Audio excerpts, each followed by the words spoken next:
Is Kate expecting a boy? The baby clues behind the royal bumps. And how Sophie Wessex proved one theory. The Duchess of Cambridge's current bump fits the netball description very well. But Zara Tindall's bump is spread across her middle and looks more like it's a girl.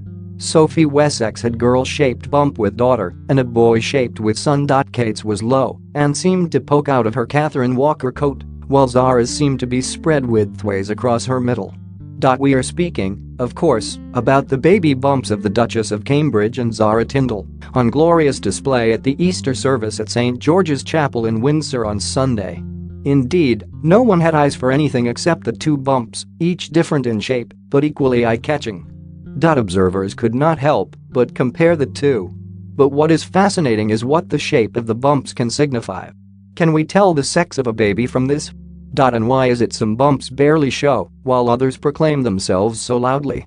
Here we take a look at some of the most prominent royal baby bumps over the years.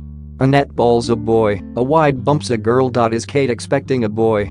It's said, if a woman has a bump that sticks out in front like a netball, it's a boy, and Kate's bump fits the description to a T.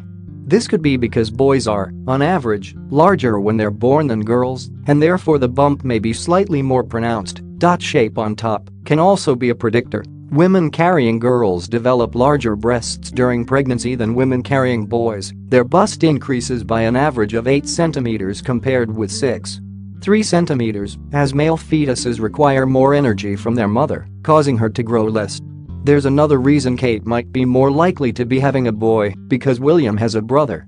Corey Gelatley, a research scientist at Newcastle University, analyzed 927 family trees and found men with brothers are more likely to have sons, while men with sisters are more likely to have daughters.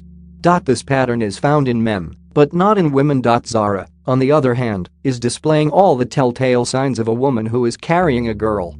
According to perceived wisdom, if it's a girl, the weight is spread out around an expectant mother's middle and hips, and Zara's bump appears to be spread more widthways than poking out to the front.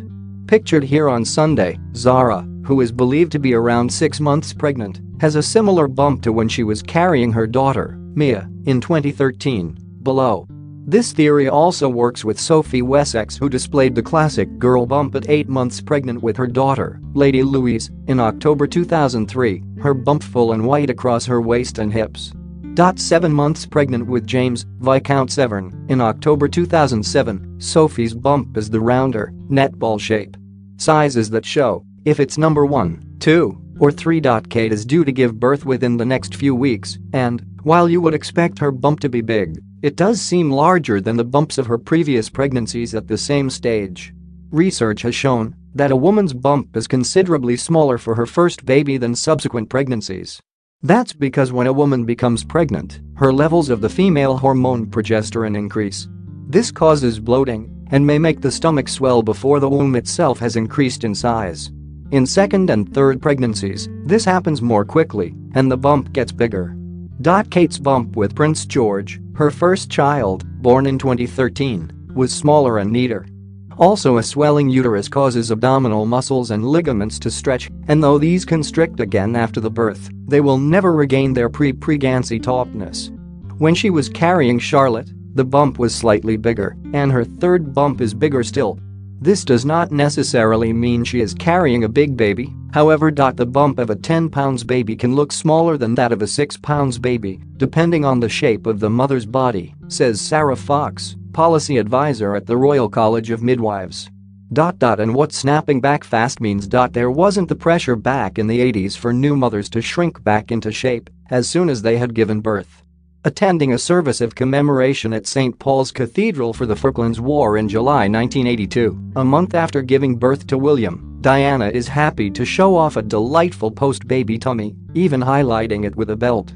Kate, on the other hand, was back in her skinny fit jeans 5 weeks after giving birth to Prince George in July 2013. It was a similar story with Princess Charlotte, as Kate quickly regained her size 8 figure. Diana didn't start to work out until after Prince Harry was born. whereas Kate has always been sporty and continued to stay active throughout her pregnancy with George, meaning that, post-birth, she was able to benefit from muscle memory whereby abdominal muscles respond more quickly to exercise. These pictures show that the bumps of Zara, pregnant with daughter Mia in 2013, and her mother, Princess Anne, when she was carrying Zara in 1981, are surprisingly similar. Anne's bump was wide like Zara's, and she too is in blooming good health, just 9 days before the birth on May 15 that year. Experts say that this may be because mothers and daughters often have the same build-in figure, meaning their bodies change in a similar way. Shape that can hint at how fit you are. 8 months pregnant with Princess Beatrice in July 1988, the Duchess of York is sporting a huge bump that has spread all around her middle.